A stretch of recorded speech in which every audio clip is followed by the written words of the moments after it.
In an undisclosed area of southern Ohio lies an abandoned stone quarry. While exploring that quarry, I had the strangest, most paranormal, most inexplicable experience of my life. I choose not to disclose the location, as I refuse to feel responsible should an irresponsible party or parties venture forth and hurt, maim, or kill themselves. That caveat aside, this is my story. When I was in grade school, I used to fancy myself a hunter, and I spent many bucolic sunlit days in the woods with a Crosman BB rifle. Some of you may also know this as a pellet gun, as it would launch pellets as well as BBs. I also had a .22 caliber single-shot bolt-action rifle that I had received as a Christmas gift, but I usually preferred the somewhat more silent BB gun when stalking prey in the woods. I'm not proud of it now, and I hung up my hunter's cap many decades ago and now campaign for animal rights. But I had a lot of patience and a good aim and racked up many slain crows in my day. At least the animals that I'd chosen as targets were bane to the farmers, so I was helping save the crops. Although that seems like a thin justification now for my activities. On this one particular day, I'd ridden my bicycle, Crosman rifle strapped across the handlebars, a lot further and in a different direction than I would usually go when hunting. If you've ever been through rural Ohio, you know how one cornfield can look just like any of the other hundreds that dot any particular farming community. So anything was a welcome break to the monotony. Or so I thought when I spotted a dry, abandoned quarry. Oh, what luck, I thought, as I secured my bike and began my descent down one of the hewn rock walls. The quarry had been in use in what looked like decades, and had some good-sized trees growing up from the once submerged bottom. I was in BB rifle, crow hunting heaven. I followed the edge of the steep wall and soon found myself mid-quarry, then decided to cut across the middle. Imagine my surprise when about halfway in, I found a clump of blackberry briars higher than a man's head, in which sat an old yellow school bus. I say old because it was of a style that harkened back to a day different than the one I currently lived in. My school bus was sleek, aerodynamic, and downright modern compared to the example in front of me in the briar patch, which, although well worn, did not look like it had suffered too many years of neglect.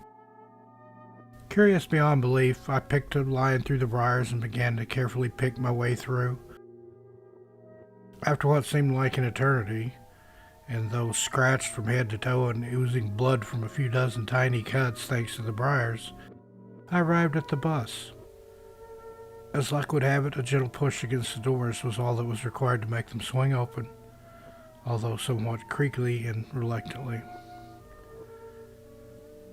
I entered the bus and was pleased to see that it was in good repair. All the windows were intact and closed, and the vinyl seats, although somewhat cracked with age, were at least present and intact. I slowly crept all the way to the back of the bus, ensuring that I had the entire vehicle to myself. Satisfied that I was all alone, I sat down the very last seat to rest for a bit. While relaxing, with my gun laid across my lap, I even managed to wiggle the window by my seat down a crack, thinking that I could use the bus as a sort of hunting blind and take shots at crows that might venture close for the blackberries. While scanning the bushes for any movement, I suddenly began to hear voices approaching. Fearing I might be in trouble for being in the quarry and aboard someone's school bus, I gently eased myself and my rifle down onto the dusty floor and tried to remain as still and as quiet as possible. Thankfully, I'd closed the doors to the bus upon my successful entry, so no one would have suspected an interloper. Sure enough, the voices grew louder still, and I could make them out clearly. It was two girls, most likely around my own age. I held my breath as I heard the doors at the front of the bus creak open. I remained still, not sure how I would explain myself when discovered. I was relieved when I realized that the girls had chosen seats at the front of the bus. I peered under the seats and could see their feet beneath the seat where they had perched. They were speaking in quiet, hushed, almost conspiratorial tones, so I really couldn't make out what was being discussed. After a few minutes, I watched as one girl exited the bus.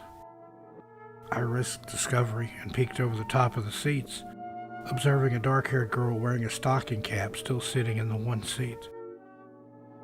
In a few moments, I heard footsteps again, observed the other girl, she with longer blonde hair and also wearing a stocking cap, climbed back into the bus. In her hand was some sort of serving tray, which, looking back, I think may have been a school lunch tray. On the tray were 2 mugs. The blonde girl placed the tray on the adjacent seat, closed the bus doors, and then served whatever was in the mugs. And although it was cold enough that I could see my breath, I don't recall seeing any steam rising from the mugs, or from the girl's breath either, for that matter. I decided it looked like I was going to be here a while, so I slid back under my seat in the back and proceeded to wait them out. After about 15 minutes or so, I noticed it had grown completely still and quiet in the bus. I no longer heard the frantic whispering or the sounds of shifting in the seats. Carefully, I eased my head up from another peek, only to discover that I was completely alone in the school bus.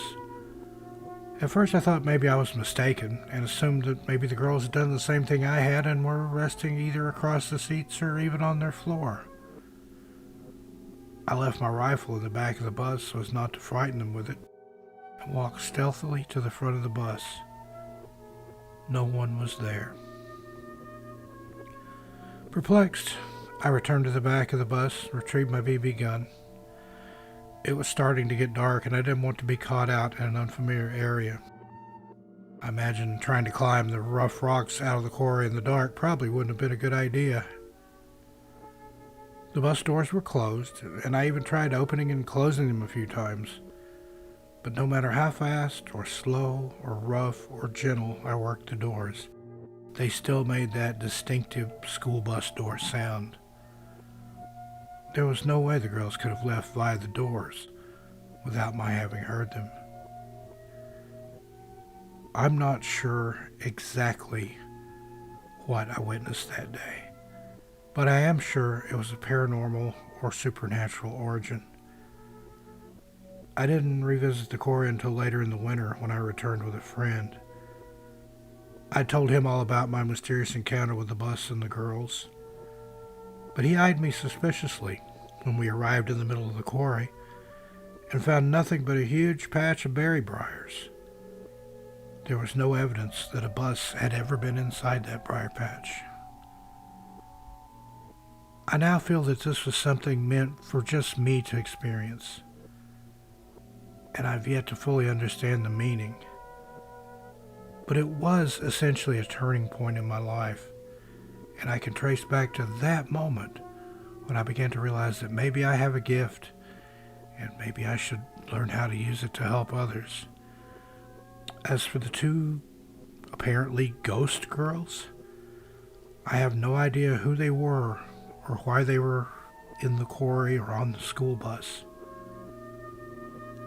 But I know what I saw.